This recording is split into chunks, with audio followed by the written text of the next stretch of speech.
friends, good morning. I'm just sitting here having my coffee, and I want to do the follow-up video to my podcast, episode 3, the Runeways podcast on journaling your journey.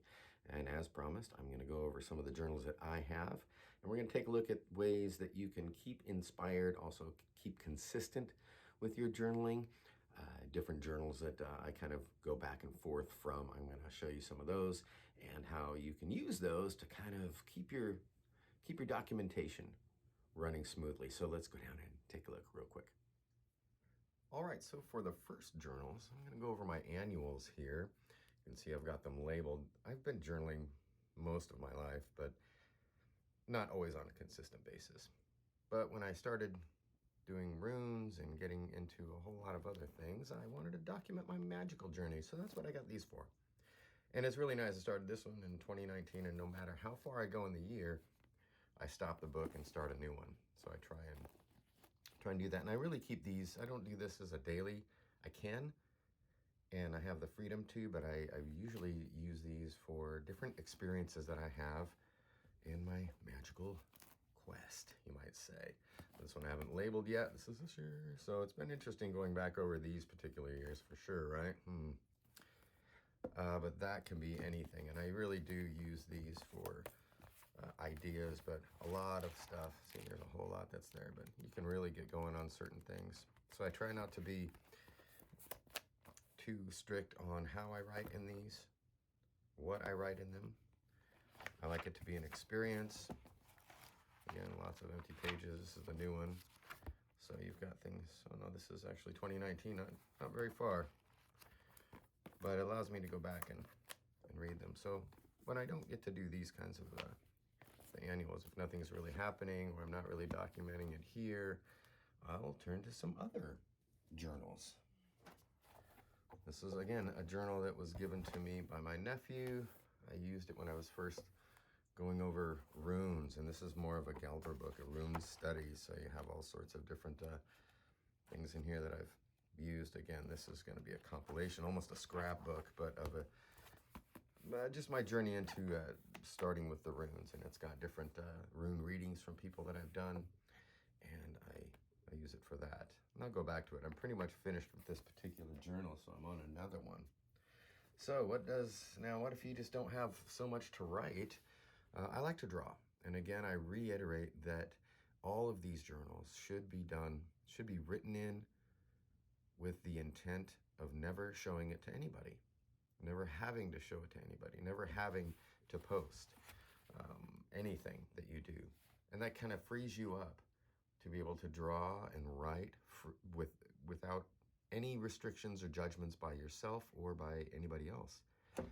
So I'm not going to show you everything on this book, but this is a book that I got, and I like to draw, so this is kind of a drawing meditation, and I wanted to fill it with rune study.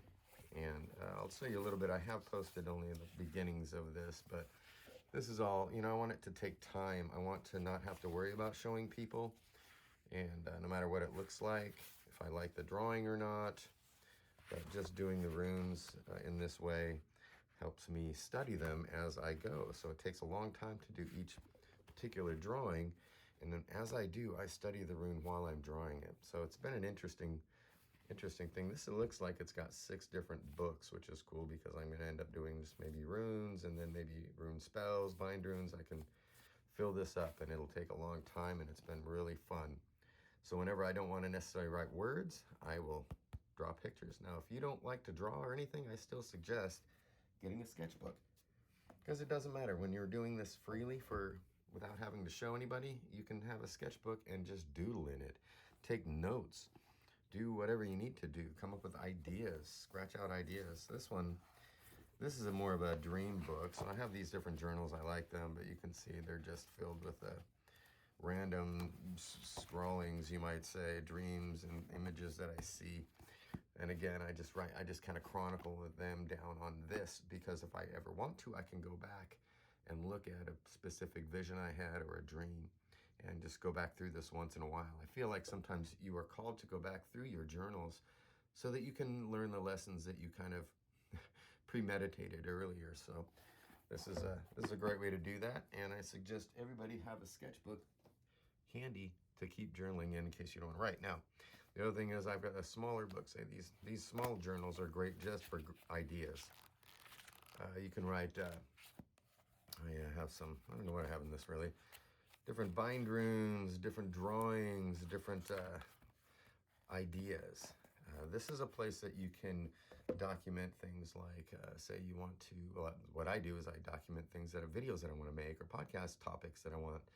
I take notes, and I just, these are just like it's a nice, quick book that you can take with you, throw it in your bag, and that way if you notice things during your day that seem significant to your growth, well, then you can throw them down in here. But even if not, just random things, you can just throw these notes down in here. So another one that I have is, I like herbs and oils and all this stuff. This is a journal I got in Mexico and wanted to find something to do with it, so now it's like a recipe book. I just I fill it full of recipes. No, it's not pretty, it's not artistic, but I like to just have the material handy. So if I draw a recipe out of a sage mix, an incense mix, a potion mix, then I put them all down in here so that I know what I did. And that's another good thing, that if you don't journal in any other books, then you can certainly journal in your recipe book if you want to mess around with that. Rituals and everything like that you can write down. One thing I'm doing, I'm supposed to give a talk on fairies, and so I've been journaling about they said get a fairy journal, and that's what this one is. So I use this one specifically for dealing with any rituals or experiences I have, books that I'm reading, study materials, things like that, just for fairies. So it's okay to also have a journal for a specific kind of project or thing that you're working on, that you need to take notes on, but you don't want to have in your normal, maybe Book of Shadows or your Galdor books. So you just want to have various ones. Now I find that having various journals, sketchbooks, idea books, brainstorm books, dream books, recipe books, all of these keeps me inspired to document what's happening. And it doesn't really matter. Now I'll have, there's one more that I have that I'm going to do a separate video on, and that is Day One. It's an app for journaling, and it's a really fun app. I use it when I have pictures that I want to document and take notes on, and it puts it all there. I'll do a separate video on that, but for now, it's also important to be able to write out your journey. There's something in the form of writing that is, magical spelling in itself. So it's important to do this. But if you're one of those people that don't necessarily like to have or just don't journal well, or don't have a single journal, or think that you want to, you think you don't really touch it as much as you should, well, you can create different journals in order for you to stay active and creative. To me, it's all about just being able to put pen to paper once in a while and do it on a consistent basis, even if it's once a week, or you pick a certain day of the week where you want to do your spirit work. And then you can journal in whatever one you want without anything. Now, if you do not do it with the intention of ever showing anyone, I mean, you can. But I'm just saying that if you don't do it with the intention of, oh my gosh, this isn't good enough for me to Instagram or throw up on social media to get all the responses from people, well, then that's the way you shouldn't do it. You can do another book maybe for that, but you need to have one that is just for your own person. And for you to have the choice to show people, maybe, like I show people this when they come over. If they ask, if I'm working on it and they see me working on it and they ask, I'll show them what I'm doing. But otherwise, I'm not going to be posting every picture on Instagram or anything like that, because it's just not for them, not for anybody else but yourself. So, all right. So that is it for all my journals. Yeah, that's it. All right. So that's it. It's all my journals, and that's how I stay fairly consistent and inspired by doing different journals, whether it's drawing, recipes, runes, Galdor, Book of Shadows, anything like that. It's been fun. But I do want to reiterate again, like I said before, keep it personal, keep it occult, and that way you've got control and you don't worry about your self-judgment, and you don't worry about the judgment of others. You're doing this for your own growth. So I encourage everybody to pick up some journals, get them together. There's all sorts of journals. You shouldn't have to stick with just one.